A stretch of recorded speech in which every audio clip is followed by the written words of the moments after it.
Welcome back. हम लोग anthropology में फिजिकल एंथ्रोपोलॉजी चल रहा है। आप देख रहे हैं मोबीशाला स्पेक्ट्रम आईएएस क्लास। मैं डॉक्टर राजकुमार सिंह। तो अब हम लोग का जो सिलेबस है वो फॉसिल में प्रवेश कर गया है, जीवाश्मीय अध्ययन। तो आज हम लोग एक फॉसिल है ऑस्ट्रेलोपाइथेसीनी, उस पर चर्चा करेंगे। फॉसिल एविडेंस मानव उद्विकास को समझने के लिए एक अच्छा जरिया है। इसके द्वारा एक तो हम काल के बारे में भी जानते हैं और क्रमिक विकास को समझने में आसानी होती है, क्योंकि फॉसिल में जो स्ट्रक्चर पाया गया उसका डेवलपमेंट भी हम देख सकते हैं, काल भी देख सकते हैं और उस स्ट्रक्चर के एनालिसिस द्वारा हम उसके सामाजिक सांस्कृतिक अवस्था को भी देख सकते हैं। यानी सांस्कृतिक परिवर्तन की प्रक्रिया को भी हम जान सकते हैं कि आदि मानव से जो आधुनिक मानव तक का दौर है उसमें क्या क्या परिवर्तन हुए, शारीरिक संरचना में क्या परिवर्तन हुए, मेघावी मानव से आधुनिक मानव आने की ओर, तो सामाजिक सांस्कृतिक और जैविकीय, ये तीनों पहलुओं को हम लोग बखूबी देख सकते हैं इसमें। तो फॉसिल में जो सिलेबस में है तो उसमें एक इम्पॉर्टेंट है ऑस्ट्रेलोपाइथेसीनी। अब इसमें जनरली शॉर्ट नोट्स ही होते हैं। तो पहले तो किसने खोजा, कहां पर खोजा, इसके जीवाश्म कहां कहां मिले, ज्योग्राफिकल डिस्ट्रीब्यूशन है, उस जीवाश्म में क्या क्या कैरेक्टर मिले, उस कैरेक्टर को देखा जाएगा, उससे क्या निष्कर्ष निकलता है। मान लीजिए दांत का आकार है, चेहरा का शेप है, लंबाई है, कद है, एनालिसिस करेंगे और तब उसका हम सोशियो कल्चरल लास्ट में देखेंगे कि इस फॉसिल का जो एग्जिस्टेंस था उस समय मानव का सामाजिक सांस्कृतिक परिदृश्य जो है वो क्या था। ऑस्ट्रेलोपाइथेसीनी जो है एक ग्रुप नेम है। तो एक वर्ड आता है बार बार ऑस्ट्रेलोपाइथेकस। ये मानव का विकास कपियों से हुआ है और इसके पूर्व में ड्रायोपाइथेकस, उसके भी पहले जाएंगे तो प्रोपुलियोपाइथेकस, तब जाके रामापाइथेकस, ऑस्ट्रेलोपाइथेकस, होमो इरेक्टस, निएंडरथल, इस तरह का सीरीज बना हुआ है। तो ऑस्ट्रेलोपाइथेसीनी जो है ग्रुप ऑफ फॉसिल है। इसमें कई तरह के फॉसिल पाए गए हैं, इसलिए एक सामूहिक नाम दे दिया गया ऑस्ट्रेलोपाइथेसीनी। पाइथेकस, अब दोनों में कंफ्यूजन नहीं होना। ऑस्ट्रेलोपाइथेकस के कई जीवाश्म अफ्रीका के विभिन्न भूभागों में खोजी गई है और इन सभी जीवाश्मों को एक ही कुल में, फैमिली में रखा गया है। एक ही कुल में रखा गया है जिसे ऑस्ट्रेलोपाइथेसीनी कहते हैं। कि there are many types of fossil has been founded of Australopithecus and grouped in a family that is Australopithecinae. अब ऑस्ट्रेलोपाइथेसीनी के समस्त जीवाश्मीय अवशेष किस पीरियड में मिले, तो प्लायोसीन पीरियड में मिले के अंतिम अवस्था से लेकर मध्य प्लीस्टोसीन, मिडिल प्लीस्टोसीन काल की प्रारंभिक अवस्था के बीच मानी जाती है। यानी प्लायोसीन का अंतिम अवस्था और मिडिल प्लीस्टोसीन का प्रारंभिक अवस्था के बीच का ये फॉसिल है। अफ्रीका के अतिरिक्त इसके जीवाश्म चीन, जावा, फिलिस्तीन से भी मिले हैं। तो कई साइट है इसका। ऑस्ट्रेलोपाइथेकस का अर्थ जो है दक्षिणी कपी, साउथ एप होता है।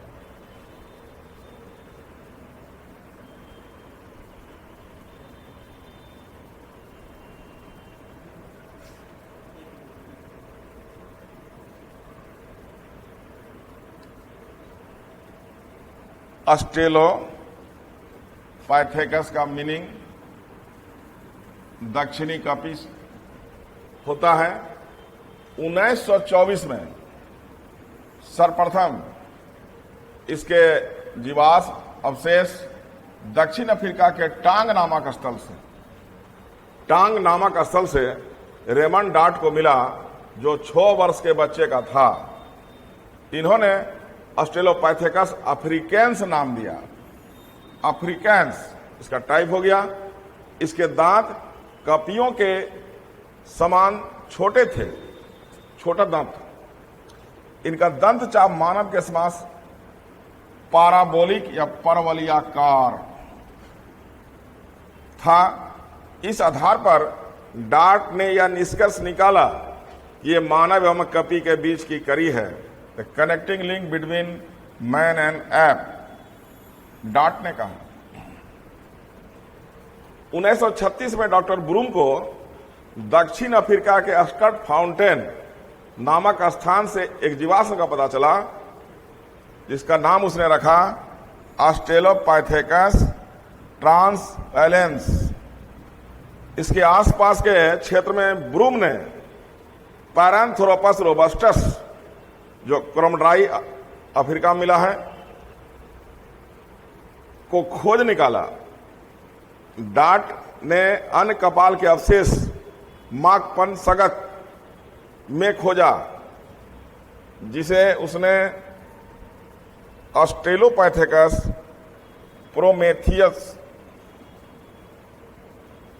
प्रोमेथियस कहा। अब इसके जीवाश्म मिल रहे हैं। इसका जो स्थल है, साइट है, तो कुछ साइट एक जगह कर देते हैं।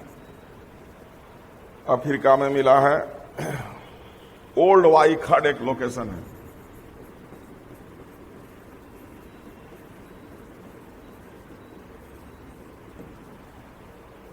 ये पूर्वी अफ्रीका में है।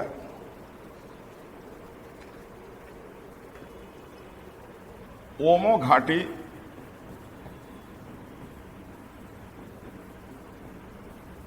हाइडर, टुरकाना झील,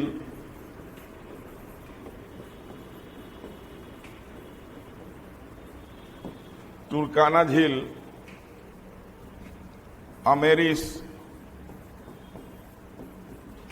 केनोपोड,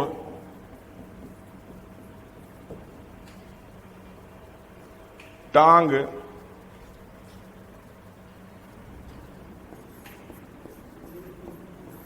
और स्कट फाउंटेन, इतने जगह में फॉसिल मिले हैं। ये जो है पूर्वी अफ्रीकी स्थल है। ये है पूर्वी अफ्रीकी स्थल।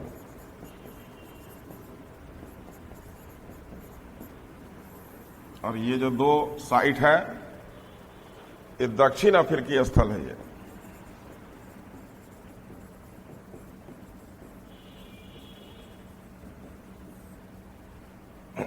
इतने लंबे चौड़े क्षेत्र में जो है ऑस्ट्रेलोपाइथेकस के विभिन्न प्रकार के जीवाश्म मिले, सबको सामूहिक रूप से पैथेसिनी बोले।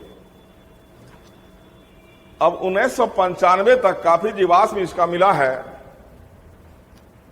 तो मानव शास्त्री ने इसको 2 ग्रुप में बांट दिया।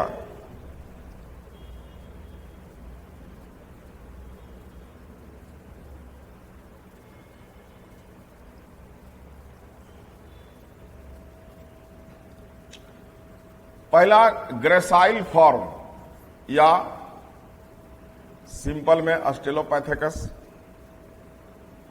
और दूसरा है रोबस्टस फॉर्म या पैरांथ्रोपस। यानी ऑस्ट्रेलोपाइथेसिनी का जीवाश्म 1995 तक विभिन्न स्थलों पर मिला और उसको 2 ग्रुप में कर दिए। तो एक ग्रुप बनाए ग्रेसाइल फॉर्म या ऑस्ट्रेलोपाइथेकस, दूसरा ग्रुप बनाए रोबस्टस फॉर्म या पैरांथ्रोपस। तो ग्रेसाइल फॉर्म के अंतर्गत 4 स्पेसीज को रखा गया है। ऑस्ट्रेलोपाइथेकस अफ्रीकेंस, ऑस्ट्रेलोपाइथेकस अफ्रेंसिस, ऑस्ट्रेलोपाइथेकस रेमिडस और ऑस्ट्रेलोपाइथेकस एनामेंसिस।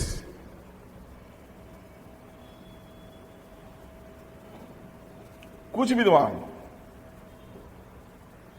ऑस्ट्रेलोपाइथेकस के तीसरा प्रकार होमो हैबिलिस को भी माना है। तो इस पर भी कभी कभी शॉर्ट नोट्स आता है, तो उसको हम लोग देख लेंगे। तो फिर से देखते हैं कि ऑस्ट्रेलोपाइथेकस को दो भाग में,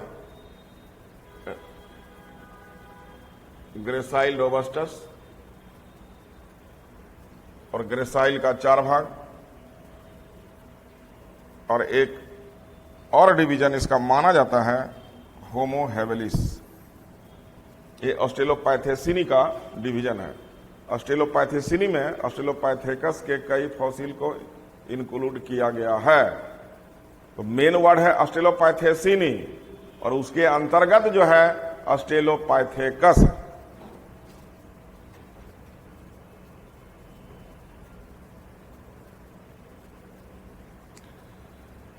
अब ऑस्ट्रेलोपाइथेकस जो ग्रेसाइल फॉर्म था उसका सामूहिक लक्षण हम देखते हैं, क्योंकि 4 प्रकार है तो उसको एक जगह ले लेते हैं। सामूहिक फॉर्म, सबसे पहला कैरेक्टर है कपाल क्षमता इसका 300 से 600 सीसी, क्रेनियल कैपेसिटी 300 से 600 सीसी।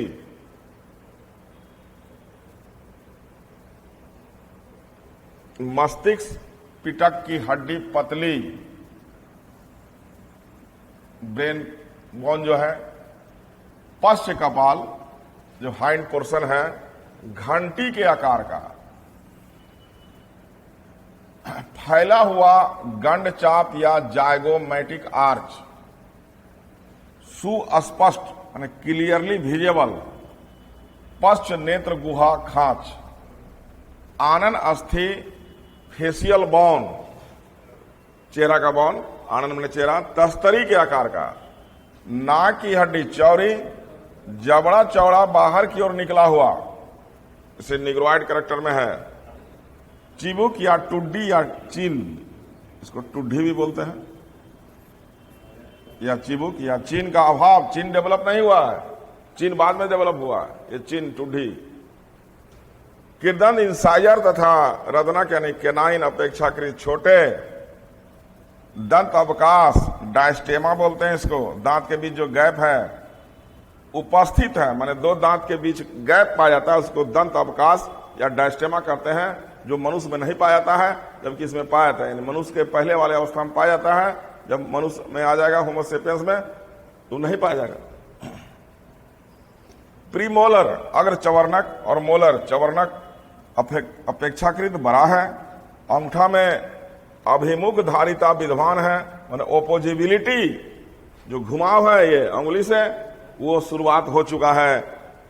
पैरों में ज्यादा परिग्रहशीलता यानी राउंडेबल है, ज्यादा घुमाव करने के लिए पैर जो राउंड लेने के लिए एडेप्टेड है। फोरामेन मैग्नन एवं ऑक्सीपिटल कंडाइल, आगे की ओर जो स्कल है, खोपड़ी है, उसका पिछला जहां गर्दन लगता है तो उस रीजन में फोरामेन मैग्नन और ऑक्सीपिटल कंडाइल क्षेत्र है। तो आगे की ओर अवस्थित है। दंत विन्यास मानव जैसा है, डेंटल फार्मूला अरेंजमेंट मानव के जैसा, और दंत चाप डेंटल आर्क बोलते हैं, परवलयाकार है, पैराबोलिक जो मनुष्य की तरह है।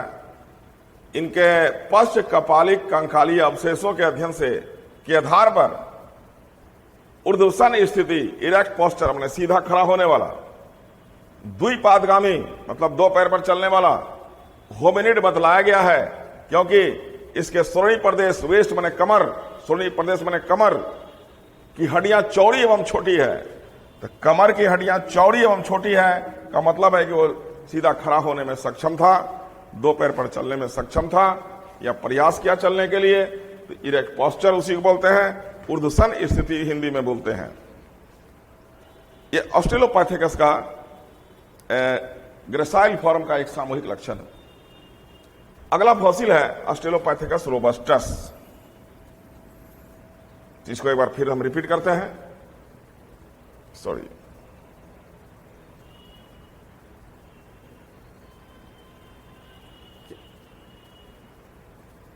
ऑस्ट्रेलोपाइथेकस के कई जीवाश्म